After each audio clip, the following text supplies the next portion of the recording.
그렇습니다. 지금부터는 미국 사람들, 그 중에서도 미국 엘리트들이라고 그러죠. 어피니언 리더들이라는 사람, 그 사람들이 세계 문제에 대해, 세계 정세에 대해서 어떻게 생각하고, 특히 한반도 정국에 대해서 어떻게 생각하는지에 대해서 알아보도록 하겠습니다. 여기서 이제 미국 엘리트들이라 하면 대개 이제 뭐 장차관을 했던 사람도 있고, 고위 장성 띵크탱크에 있는 연구자들, 박사들, 교수들 또는 노동조합 지도자들, 이런 다양한 분야의 사람들이 이제 포함될 수 있어요. 그래서 그런 미국의 이 엘리트들이라 그러고, 보통은 우리가 이제 여론조사 그러면은 일반 사람들을 상대로 하는 여론조사가 있고, 이 어피니언 리더들을 따로 조사해요. 이 사람들은 어차피 그 퍼블릭하고 다르죠. 이거는 이제 특정한 사람들이잖아요. 예를 들어서 뭐 미국 의회 보좌관이랄지 장관이랄, 외교부의 차관이라고 그럴지, 이런 사람들이란 말이에요. 그런 사람들은 과연 미국의 앞날에 대해서, 미국의 대외 관계에 대해서 어떻게 생각하고 있는지를 이제 보는 건데, 그럼 여기서 이제 미국의 대외 정책 중에서 최근에 가장 핵심적으로 영향력을 많이 행사했던 게, 저희 나라 같은 경우도 동맹 정책, 한국 동맹에 대해서 트럼프 대통령이 계속 동맹 유지 비용, 주둔 비용을 너희들이 더 많이 내라, 이런 것이 있고, 중국 관계에서는 전쟁까지 일어났잖아요. 그래서 미국의 세계화에 대해서, 세계화라는 게 이제 무역이 대표적인 거잖아요. 무역의 정책에 대해서 다자주의라고 그럴까? 다자주의라는 것은 이제 미국이 지금 현직 대통령이 추구하고 있는 이 일방주의가 아니라 여러 나라들이 같이 공동의 문제에 대해서 같이 대처하는, 예를 들어서 기후협약 같은 거, 그런 거죠. 그런 것에도 어떻게 생각하느냐 문제가 있고, 지금 또 하나 문제는, 그럼 이런 그 사람들이 이제 지금 얘기한 동맹 정책하고 이 미국의 역할, 다자주의나 뭐 무역이냐 이런 거에 대해서 어떤 생각을 갖는 게 중요하고, 그것을 우리가 연장해서 한반도에 대해서는 정국은 어떻게 있느냐. 한반도 정국이 대표적인 게 이제 우리 주한미군의 그 유지 철수 또는 증강 뭐 이런 문제 아니겠어요? 또는 더 이제 심각하게 물어보는 경우는, 너희들은 그 미국의 전문가 엘리트들은 한국에서 북한이 침공했을 때 어떻게 할 거냐?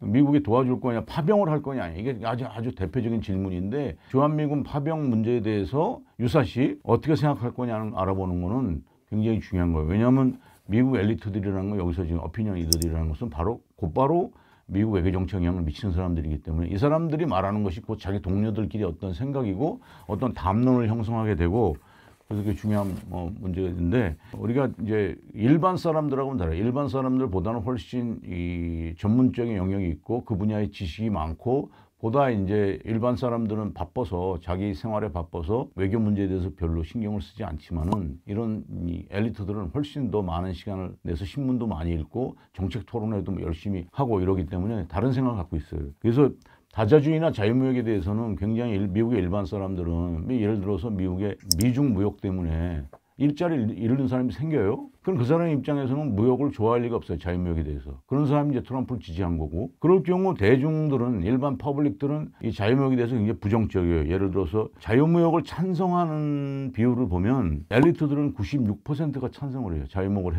해야 된다고 지지해요. 그런 반면에 일반 대중들은 76%밖에 안 돼요. 거의 이게 20% 차이가 지잖아요. 굉장히 큰 차이가 있고, 마찬가지로 다자주의에 대해서도 어피니언 리더들은, 지도층들은 86%가 다자주의를 해야 된다. 다자주의라는 건 대표적으로 여러분들이 유엔이나 뭐 이런 걸 보면 알잖아요. WHO 이런 것을 통해서 세계 문제를 이제 하는 거라고 볼 수가 있는데, 이렇게 차이가 지죠. 그래서 엘리트들은 보다 이게 미국이 적극적으로 세계 문제에 나서야 된다, 이 다자주의를 통해서 자유무역을 더 신장해야 된다, 이런 입장이고, 그럼 이제 세계 문제에서 미국이 적극적으로 역할을 해야 된다, 이런 고립주의가 아니라 미국의 적극주의, 이런 거를 하는 이유는 뭐냐면, 그 핵심적인 고리는 우리가 여기 생각할 때, 지금 미중 관계가 이제 중국이 굉장히 발전하면서 미국 사람들이 거기에 대해서 굉장히 견제를 하고 있어요. 무역이나 또는 여러 가지 이제 국제기구에서도 미중 갈등이 이제 연장되고 이러니까, 그래서 중국의 발전을 미국 안보나 미국의 어떤 세계적 역할에 대해서 위협적으로 생각하느냐, 중국의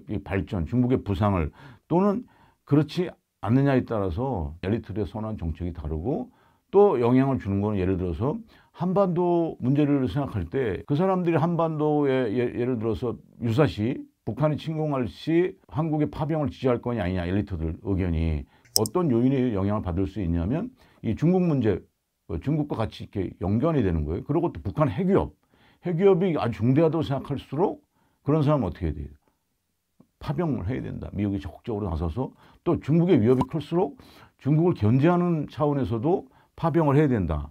뭐 이런 얘기를 할 수가 있죠. 그래서 중국 위협론, 북핵 위협론, 테러. 지금 테러가 이제 미국이 가장 위협적으로 보는 요인 중에 하나인데 테러를 굉장히 미국의 그 안보에 위협적으로 생각하는 사람일수록 적극 나서서 미국의 역할을 해야 된다. 이런 것이 있고 이런 것뿐만 아니라 또 이제 그 정치적인 요인에 따라서 굉장히 달라지죠. 예를 들어서 민주당 지지자들은 이 동맹 정책을 보면은 동맹 정책을 굉장히 지지해요. 그러니까 트럼프가 동맹 정책을 다 이렇게 굉장히 비판하면서 나토하고도 이렇게 사이가 멀어졌고 특히 그 독일하고 이제 굉장히 사이 갈등이 있었고 이런 것을 보면 공화당 사람들은 굉장히 이제 트럼프를 지지하는 사람들은 굉장히 이 동맹 정책에 대해서 선호하지 않고 반대로 민주당 사람들이 훨씬 동맹 정책을 지지하고 있다. 그런 점에서 보면 이제 바뀌었잖아요. 대통령이 바뀌었으니까 그럼 지금 민주당 대통령이 됐잖아요. 이런 차원에서 보면 앞으로 이 트럼프가 추구했던 이런 이 동맹과의 불협화음 이것이 굉장히 줄어들 거고 동맹에 대한 배려, 정상으로 돌아가자 이런 게 이제 바이든의 새로운 구호인데 그거는 뭐겠어요? 기존 동맹 관계를 더욱 트럼프 이전으로 되돌려서 더 이렇게 구축하는 거를 중요한 외교정치 축으로 생각한다면 한국도 아마 새로운 정부가 들어서서 미국의 바이든 정부가 들어서서 한미 동맹도 굉장히 지금 몇 년 동안 4년 동안 문제가 많았지 않습니까?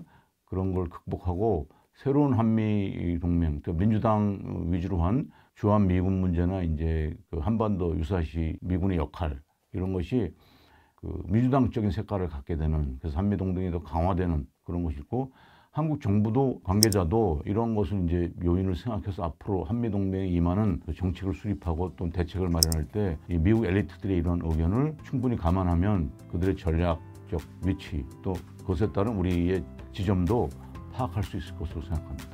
예, 그럼 이상으로 동맹 한반도 정세에 관한 또 세계적인 정세에 대한 미국 엘리트들의 인식에 대해서 여러분과 한번 얘기해 봤습니다. 감사합니다.